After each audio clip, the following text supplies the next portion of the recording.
Que a Marvel foi pioneira em muitos dos aspectos que temos hoje dentro dos quadrinhos, isso é inegável. Stan Lee, Jack Kirby e outros grandes nomes fizeram história na indústria e permanecem imortalizados até os dias de hoje. Mas nem sempre eles acertam e quando erram, costumam errar feio, como veremos no vídeo de hoje com as histórias da Marvel que pegaram muito mal.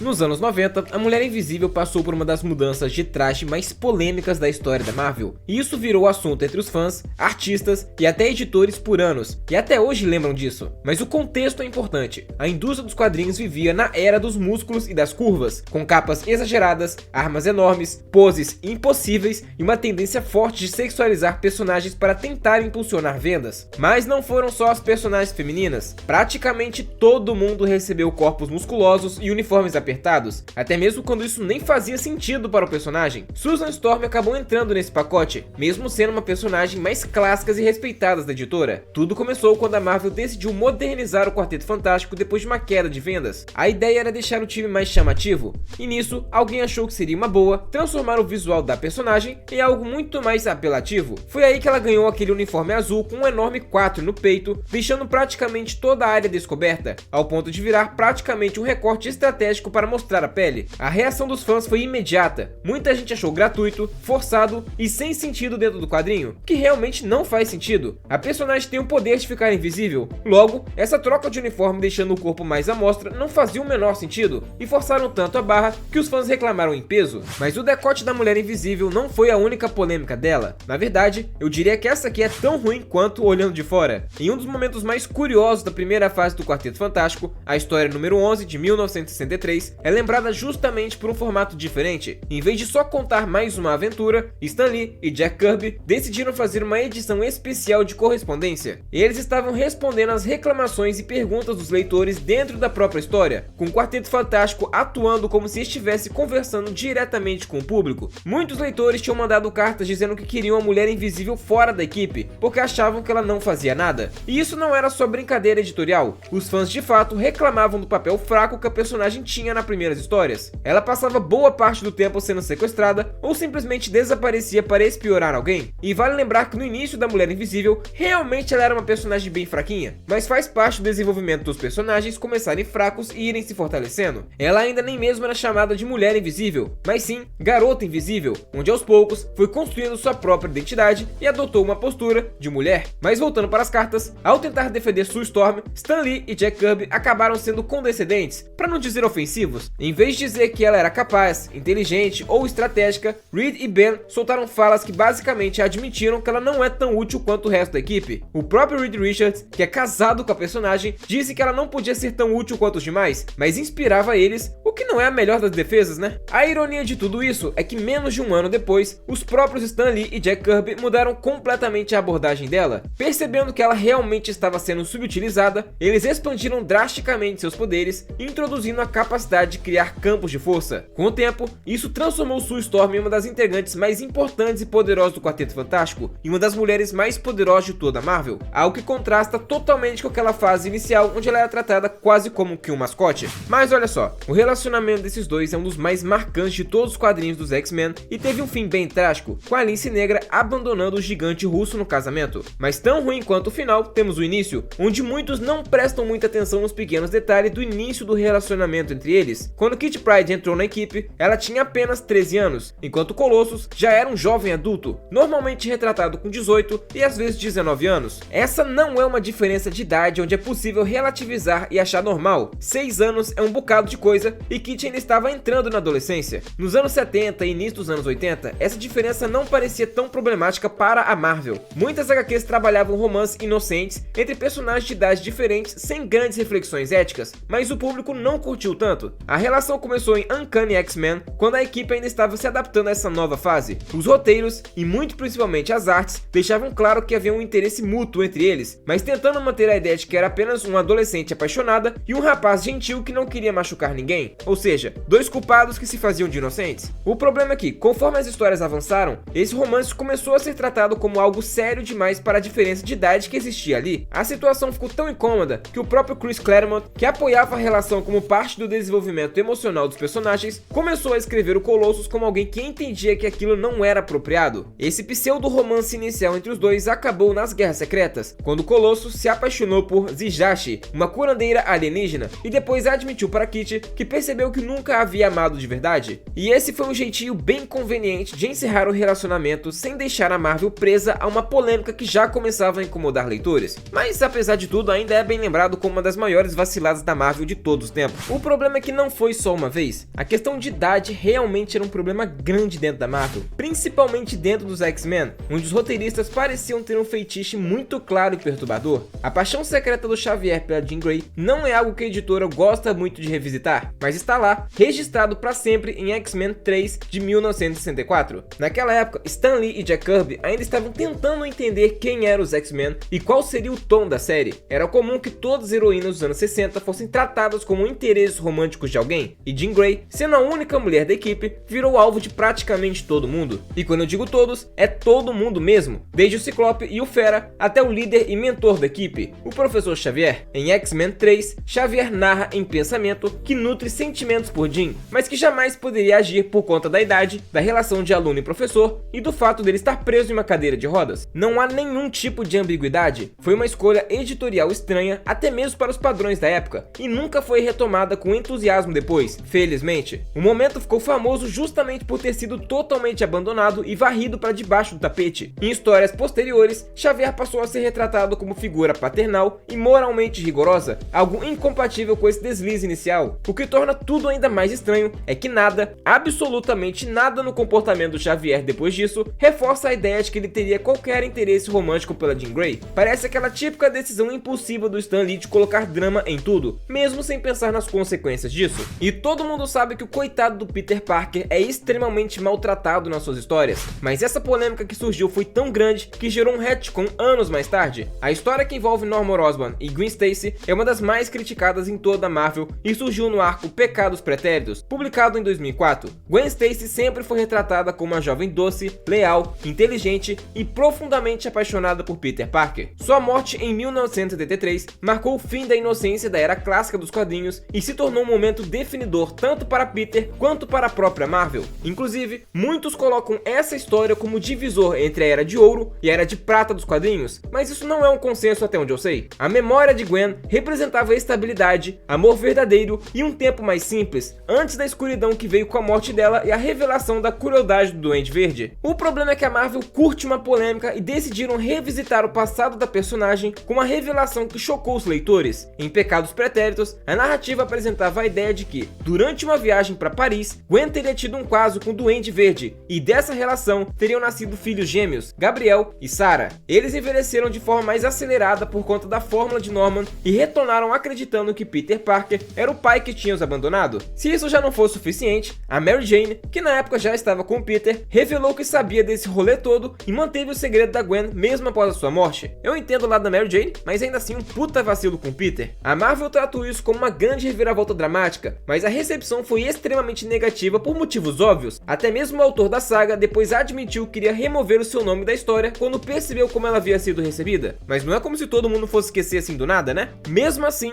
durante anos a Marvel manteve essa história como parte oficial da continuidade. Somente em 2021, quase 20 anos depois, a editora finalmente desfez tudo, revelando que os gêmeos nunca foram filhos da Gwen. Eles eram resultados de manipulações de experiência do Chacal e as memórias envolvendo Norman e Gwen haviam sido completamente fabricadas. E olha só, a saída da Jane Foster da fase clássica do Thor é um daqueles momentos que mostram como a Marvel dos anos 60 era brilhante, criativa e revolucionária, mas também profundamente desajeitada quando precisava se livrar de personagens que não se encaixavam mais nos planos da equipe criativa, coisa que não mudou até hoje, mas ok. A maneira como Stan Lee e principalmente Jack Kirby escreveram a despedida da Jane é lembrada até hoje como um exemplo claro de como não encerrar um arco emocional. Jack Kirby estava inspirado nas histórias ambientadas em Asgard, que tinham uma escalada mitológica e temática muito maior do que qualquer romance entre Donald Blake, Jane Foster e Thor que poderiam proporcionar. Para ele, o potencial da série estava nos deuses, nos reinos, nas sagas épicas e nas batalhas cósmicas. épocas. E olha só, ele tinha razão. As histórias que ele produziu em Asgard são consideradas algumas das melhores de toda a Marvel. Mas, ao tentar tirar Jane Foster do caminho, ele e Stan Lee fizeram isso de um jeito que simplesmente não respeitava o que a personagem tinha sido até ali. A solução que eles encontraram foi transformar Jane Foster em uma deusa para que ela pudesse se casar com Thor. Na lógica dos quadrinhos, isso era uma mudança brusca, mas aceitável. Até mesmo dentro de mitologias, isso acontece com frequência, humanos se tornando deuses. O problema veio logo em seguida, quando Odin decidiu testar ela para ver se ela era digna da vida divina. Ela tinha que provar que não possuía medo.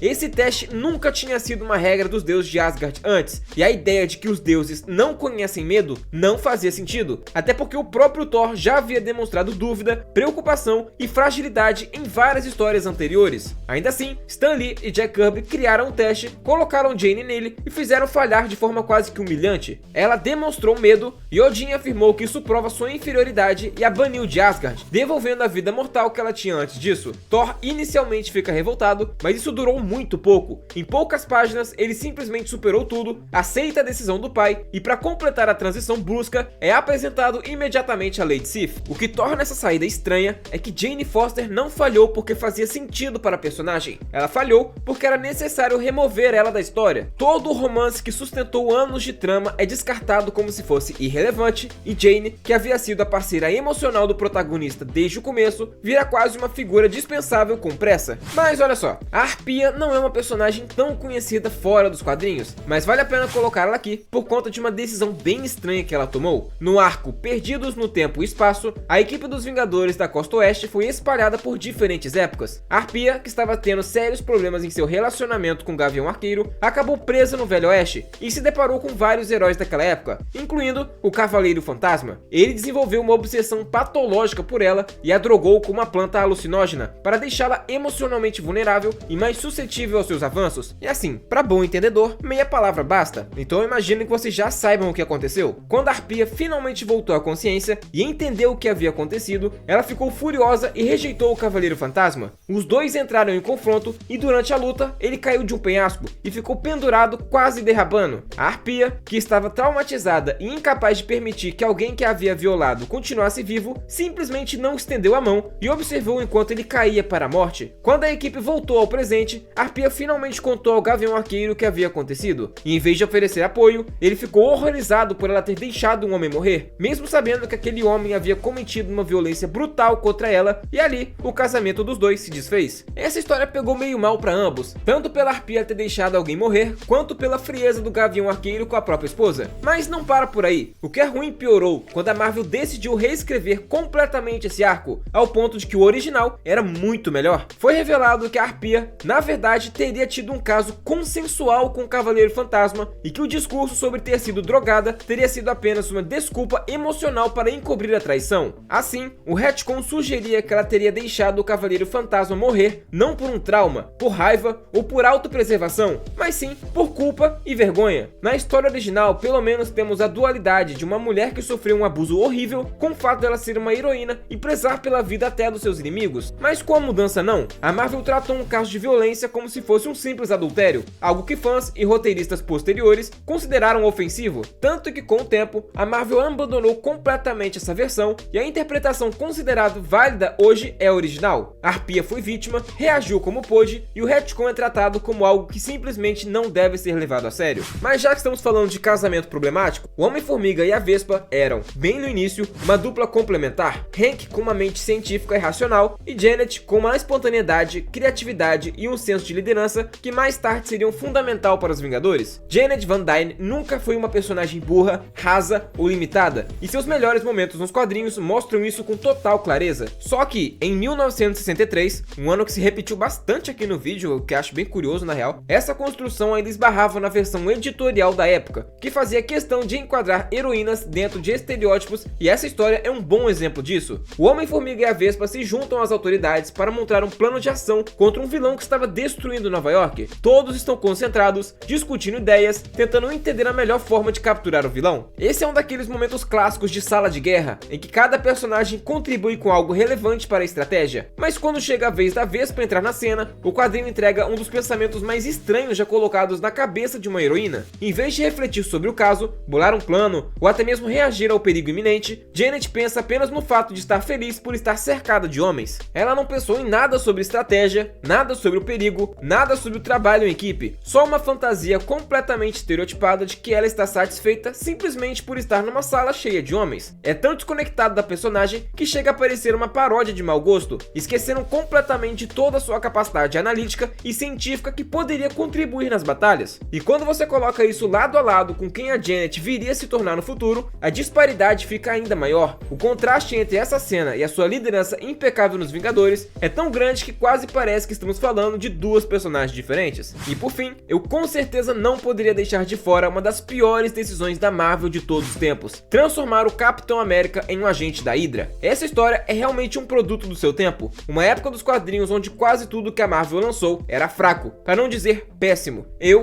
assim como muitos fãs da época, desisti de ler a maioria das coisas que saíam, mas essa história foi um verdadeiro estrondo. Poucas vezes vi a comunidade tão irritada com uma decisão criativa. Tudo começou em Capitão América Steve Rogers número 1 de 2016, escrita por Nick Spencer, quando a edição termina com Steve dizendo a frase que parou a internet: "Raio Hydra". A revelação da época era simples e devastadora. Steve Rogers, o maior herói da Marvel, teria sido secretamente um agente da Hydra toda a sua juventude. A própria história mostrava cenas reescritas da sua origem, sugerindo que ele tinha sido recrutado ainda criança por uma versão da Hydra que supostamente não era nazista. A Marvel até tentou amenizar a polêmica, mas o público não comprou, até porque a Hydra, nos quadrinhos, sempre funcionou como herdeira ideológica do Terceiro Reich. O ponto central da polêmica é que o Capitão América foi criado por judeus como resposta direta ao nazismo em 1941, com a capa histórica do herói socando Hitler mesmo antes dos Estados Unidos entrarem na guerra. Nick Spencer não estava só deturpando o personagem, estava deturpando o legado deixado pelos criadores do personagem e cuspindo em todo o contexto histórico da sua criação. O próprio Nick Spencer recebeu ataques pessoais, o que foi condenado por todo mundo, mas mostra o tamanho da repercussão. Com o tempo, ficou claro que havia uma explicação planejada. Não era o verdadeiro Steve Rogers, mas sim uma versão criada pelo cubo cósmico manipulado pelo Caveira Vermelha. No final da saga, o Steve original retorna e derrota sua contraparte, no confronto pensado literalmente como luta entre ideal democrático versus autoritarismo distorcido. Mesmo com a explicação, a polêmica permanece até hoje. Muitos leitores consideram que mexer com o símbolo não valeu a pena, e do ponto de vista editorial, a Marvel queria criar um grande evento que tivesse peso simbólico, e conseguiu. Poucas histórias dos anos 2010 geraram tanto debate e foram tão criticadas quanto esta aqui. E é justamente essa história que finaliza o vídeo de hoje. Se gostou, você já sabe, deixa o like aí embaixo e coloca nos comentários qual dessas histórias você acha que é a mais polêmica. Também manda para aquele seu amigo que não entende nada de quadrinhos e ajuda o canal a continuar crescendo. Valeu e até a próxima!